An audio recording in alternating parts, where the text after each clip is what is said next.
What's good, my G's? Your boy Snow, Ignorant Gamer is in the house. How you doing? How you living? How you gaming? Of course, if you don't already know, G stands for Gamers. You can see the title of the video, Plants vs. Zombies Garden Warfare 2 Beta. But before I get into the video, I want to do some little housekeeping. Thank you for everyone commenting on the AMA videos. We got two videos up. Need some more questions so we can keep that going, so head along, or you can just ask the question here and we'll put it in there. Just make sure you say AMA or ask me anything before you put the question, right, somewhere in there. Also, shout out to everybody that helped us get to 2,000 subs. If you are new here, welcome to the channel. Subscribe, it's free. 10 videos, you hear something like this again, and if you're not feeling us in 10, feel free to unsubscribe. I say us because there is a team of us, and I am just your boy Snow. So back up. Anyone who's been around here long enough know I am a big fan of Plants vs. Zombies, the Garden Warfare game. Some people don't know that this has already been a game. The Plants vs. Zombies brand has been around for a very long time, and I am a huge fan of this Garden Warfare game. So naturally, I would find a way to get my hands on Garden Warfare 2, and let me tell you, it's more of the same but better. And I mean but better in the most positive ways that I could possibly say. I mean, let's start with the basic stuff. Audio, better, and I got one specifically that I'm going to get into in a little bit. Graphically, for this art style, better. Speed, better. Mechanics, better. Controls on top of the mechanics, better. Like, in all those basic ways, the game is better. I still feel like the classes are pretty balanced, although I kind of argue with one particular of the new character set, but let's put that to the side. So Garden Warfare 2 beta, what they really are asking you to try out, other than the stress tests of the servers, and there was a few things I seen in there that they'll clean up, was the new characters. There are 6 new characters, which I think now is a total of 14, so that probably puts you about 7 on 7. And of each character, or classes as they call it, there are a shit amount of characters within those classes. I think I'm saying that right. And if you don't know, let's just think about it like this. You see the sunflower, you may see a sunflower that looks like a vampire. Well, the sunflower, whatever class you may associate that with, within that sunflower class, there are different variants that your sunflower could be, and that happens to be a vampire one, and that's what helps makes this game very dynamic. So yeah, there may be 7 characters per side that you see, but each character has like different versions of them, which adds a little bit to the gameplay. It's pretty dope. Like, it's hard to illustrate that. You gotta play it. So the new characters, 3 new for the zombies, 3 new for the plants. And for the zombie side, you got the imp, you got the super brains, you got Captain DEADBEARD, I think it is.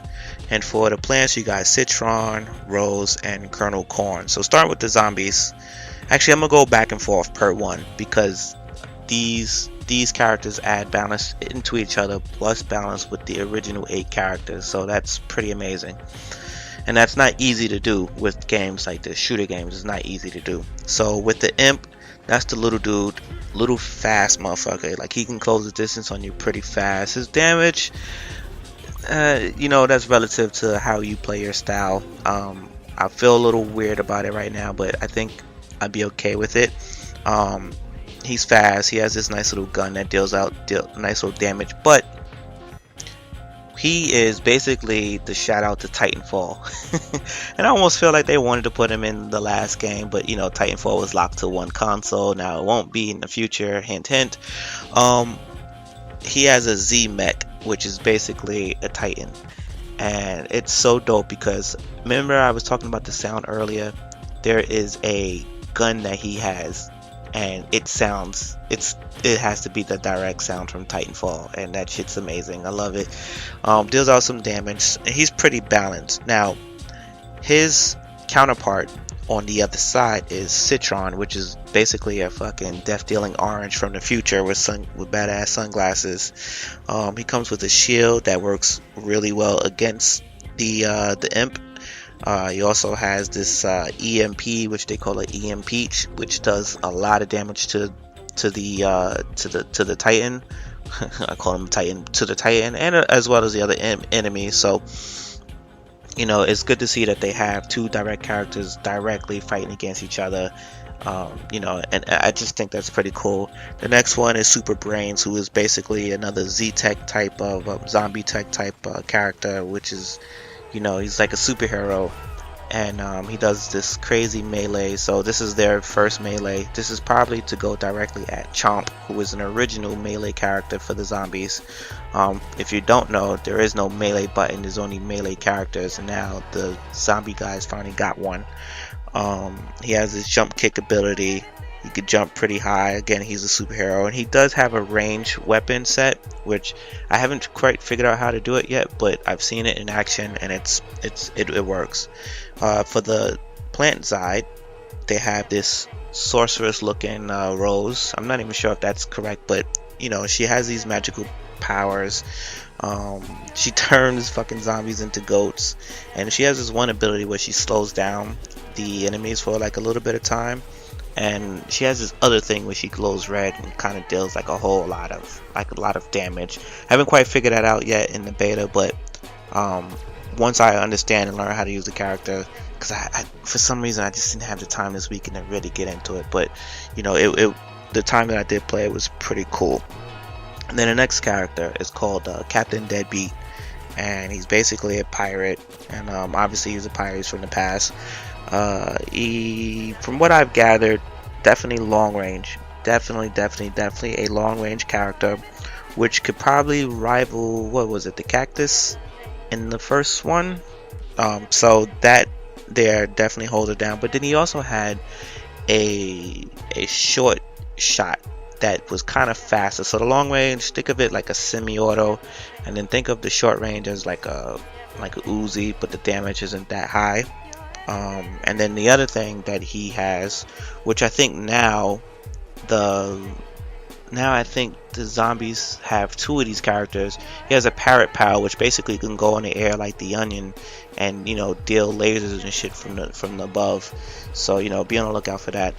The captain also has a cannon, which he can, you know, let out a couple cannons.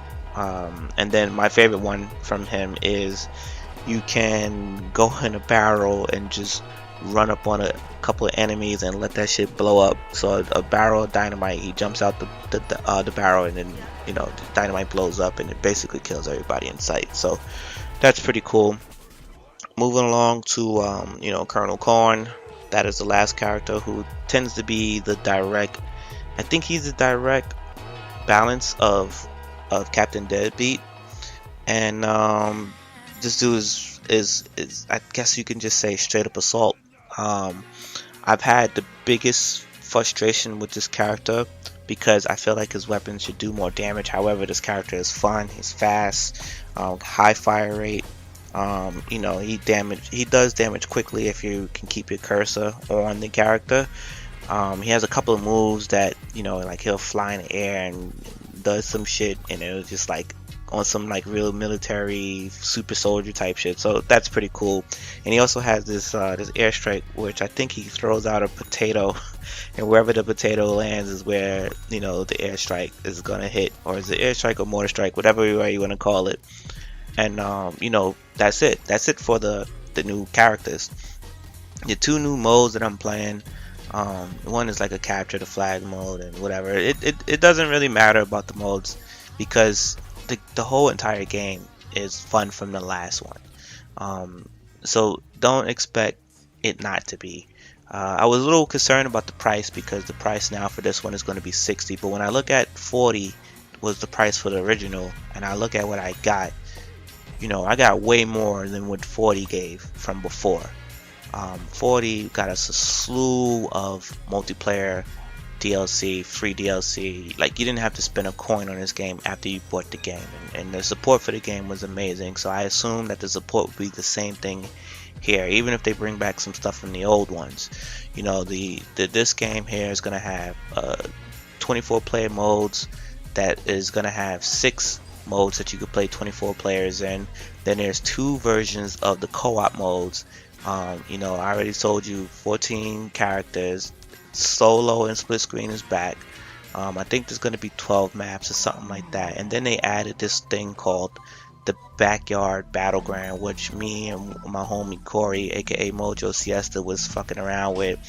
And it's just for you and your friends to go in there. You can start little King of the Hill type thing and jump into some like action. It's like a little hub, the Backyard Battleground, where you could just go in there and while I'll have some fun in between games or whatever. And basically the backyard is like your own little space that you can do. You can check your stats, you can check your unlocks, you can buy cards. There's other little missions that I've heard that you can do back there as well. So they've definitely found a way to launch this game and give it, you know, some more depth to what I felt was pretty in depth the last time. And the honestly dope thing about the last time is they will have character transfers for player loyalty for people who played the first one. So at launch you'll be able to bring some of your characters or most of your characters from the first one over, and I think that's pretty dope. And as I said earlier, I have nothing but positive stuff to say about the game. Some things that this game does done very well was the balancing things, and I felt like if I had more time with it, I'd be more acceptive of those little gripes that I may have mentioned in and out of here, just because I didn't have as much time to really see how it works with all the puzzles and pieces. But for what I did play and what I could enjoy, there's no reason for not to look into it. And again, you might be looking at the $60 price tag and be like, hey, what the hell is that? What I do question was that $69.99 price tag, which is an EA staple for right now, and I'm always a little worried of that because I'm not sure why that's, for a game like this, I'm not sure why that's there, but whatever, we shall see. If you knew about the game prior to it, did you enjoy it? Did you play that game? Are you going to play the beta? Have you played the beta? And also, are you going to get this game? So let me know in the comment section below. Don't forget to check out our Facebook. And yeah, your boy Snow, Ignorant Gamers, and I'm out. Peace.